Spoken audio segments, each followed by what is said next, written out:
Hey dudes, so I was thinking about doing a 400-mile review. I think it's like a 18-gallon fuel tank, and I'm pretty close to running my first tank of gas through it. Just sprayed it off in the driveway here. I didn't do a perfect job, but still looks nice. So this is the 2020 Honda Passport Elite. It's got the black interior. It does come with the gray. I think pretty much all of the Elites come with these black wheels, so I chose this modern steel metallic because of the color combination. It looks really sweet. So I thought I'd just walk around, tell you some things I like, some of the things I don't like. So we'll start off with the outside. I don't know if I hit something on the interstate or what, but I got a couple little smudge marks on these, but looks like they clean up pretty good. So far I'm liking kind of the off gray material that they use for some of the trim.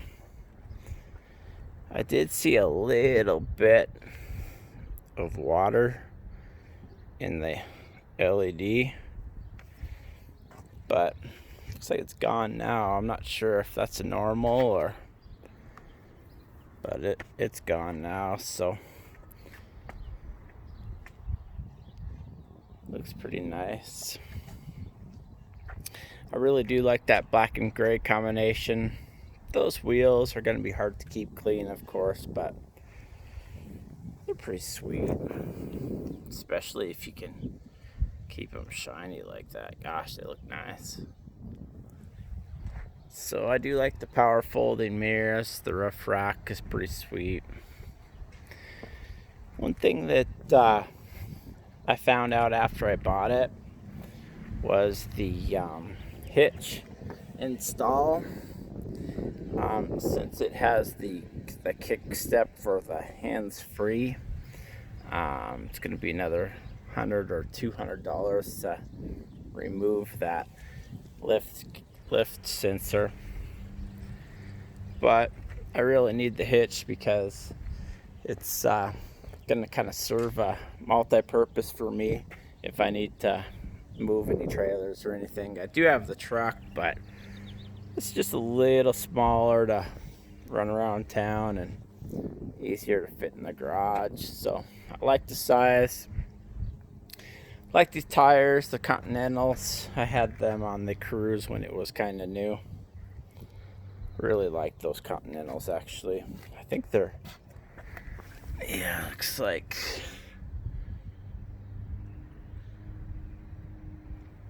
I say cross contact on them. The one on the Cruise were obviously a little different, but so far those are sweet tires, lots of grip.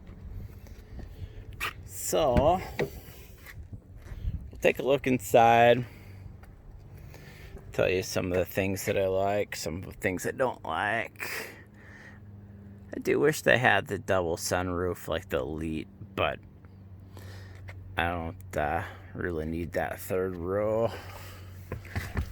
So we'll jump in. I'll hit the start button. And I really like this V6 so far. Some of the weird things are the econ button. So that econ button just softens up the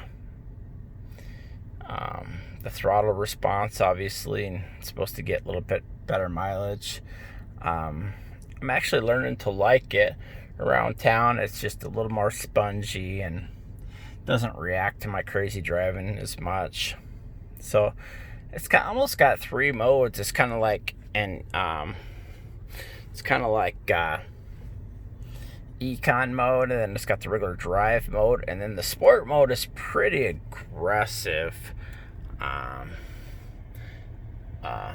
Keeps the gears longer like it's supposed to, and really downshifts when you're slowing down. I really like the Econ, the drive, and the sport mode. It kind of gives you a good combination of all three.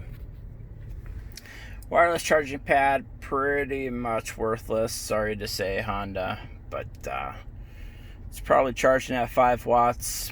You guys know that the new phones take a lot more than that, so it's okay at best. At least it's a place to put your phone. Looks like it got about $3.93. You can see the fuel is almost empty. I'll probably make 400 pretty easy.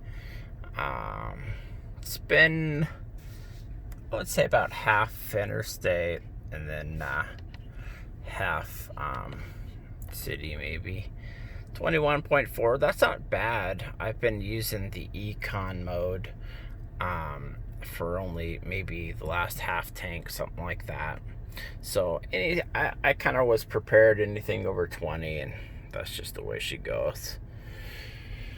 So my truck gets pretty much 16 to 18.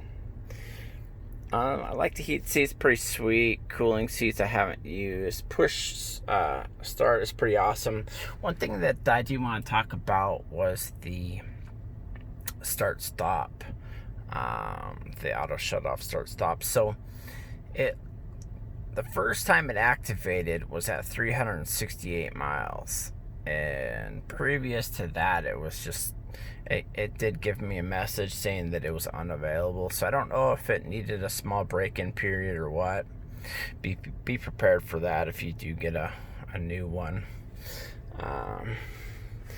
The infotainment system's actually pretty dang nice. I didn't know if I was gonna like it. I like it so far.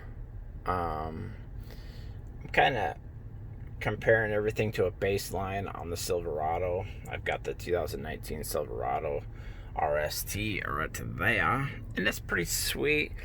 I like to get the comparison to see how Chevy does against Honda, stuff like that.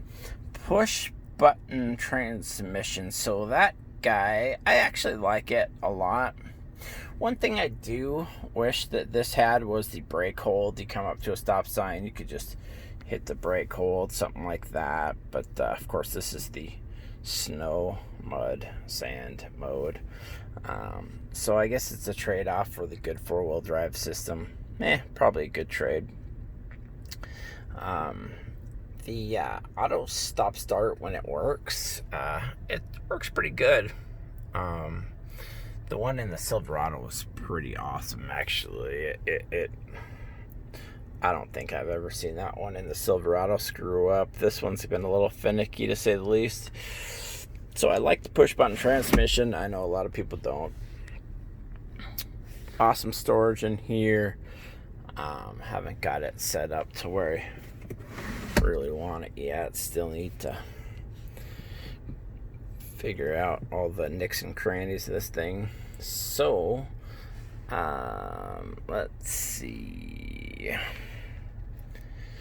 Looks like up here we got, I think those are garage door openers on the mirror. You can't really focus, but I was gonna program that today but forgot, so I'll have to let you know how those work out in a later video.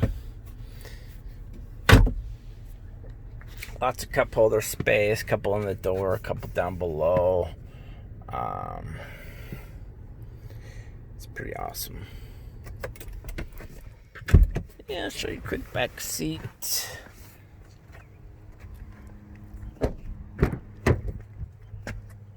Nice back seat. The all-weather liners are pretty much a must. Heated seats in the back, those are sweet. I pretty much had to have those. It's got the little window shades that go up and down. You guys have seen those before. One thing I do want to talk about is some of the safety sense stuff on Honda.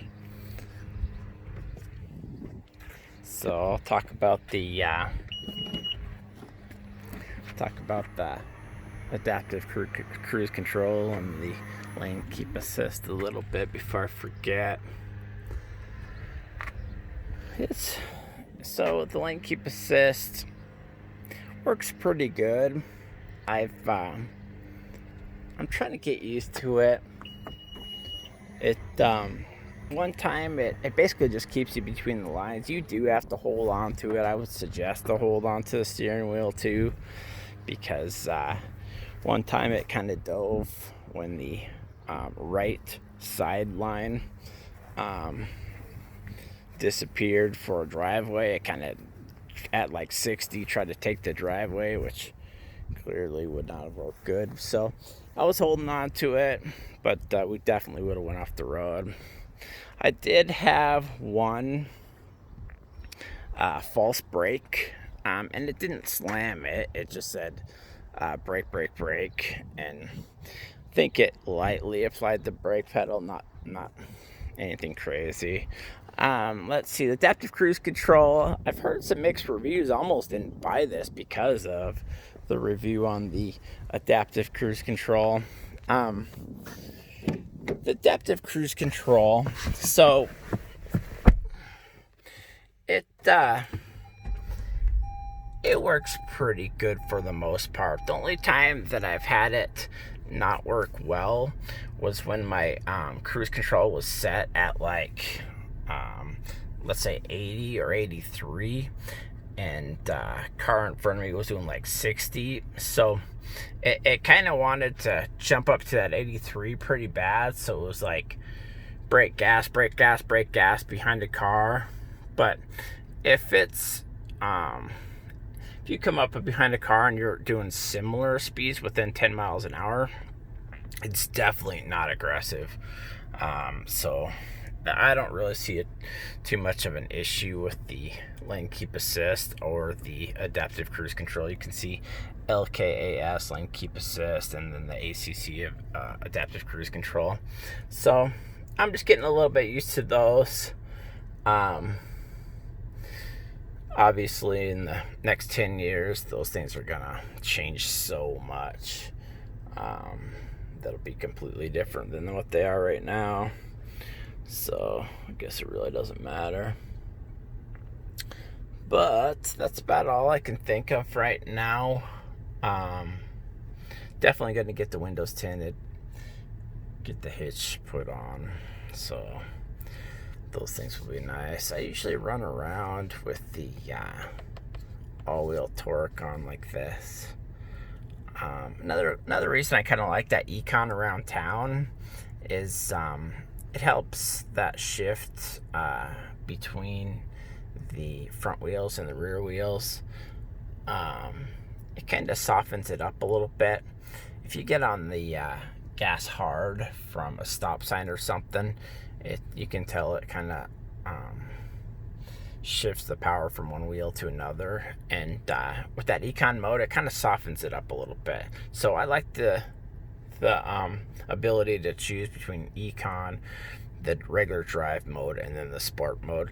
Obviously I haven't used the sport mode a ton because it's only got 393 miles on it. So past that 1,000 mile mark, I'll start flooring it, getting a little bit more out of this V6.